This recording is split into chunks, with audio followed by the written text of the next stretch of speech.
The changes to the baby bonus have raised some eyebrows. Mr Swan argued yesterday that often families don't need to pay for those extra costs when it comes to the second and subsequent child. Mr Abbott was asked about this on Channel 7 this morning. Let's listen to that. Andrew, in our family, every child is a golden child, but often, Andrew, one child is still in the cot when the second one comes along.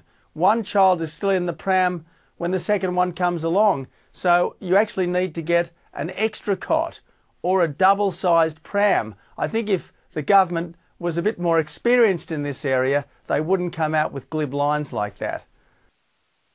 Does the opposition leader have a point here? Does the leadership group of Labor understand the pressures of families with children?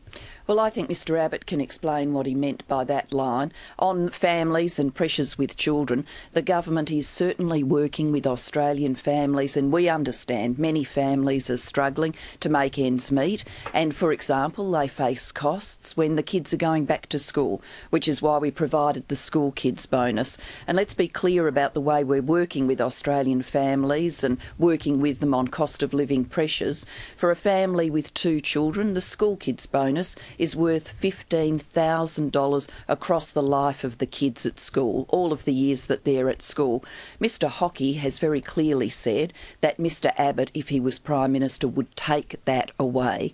And yet, at the same time, we've got Mr Abbott on TV this morning complaining about a change to the baby bonus, which means a $2,000 difference once for a family. So this doesn't add up, Sabra. So you're saying that families get enough payments and help from the government already, you shouldn't notice this? I'm saying it's in the interests of Australian families for us to have a budget that brings a budget surplus in. We've got a growing economy, so this is the right economic strategy for jobs and for growth. It's the right economic strategy too to make the maximum possible room for the Reserve Bank to move on interest rates if it chooses to do so, and lower interest rates have been in the interests of Australian families who are paying off a home.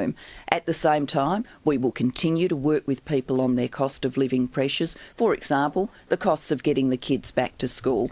We have made a structural save on the baby bonus. That's absolutely true, and that's part of a long-term strategy to get our budget in the state that it needs to be. And of course, we will be working to fund things that people value. As I move around the country, people do talk to me about the quality of their child's school. They do talk to me about a better deal for people with disabilities, and we'll want to be making the room over time for those things in the budget.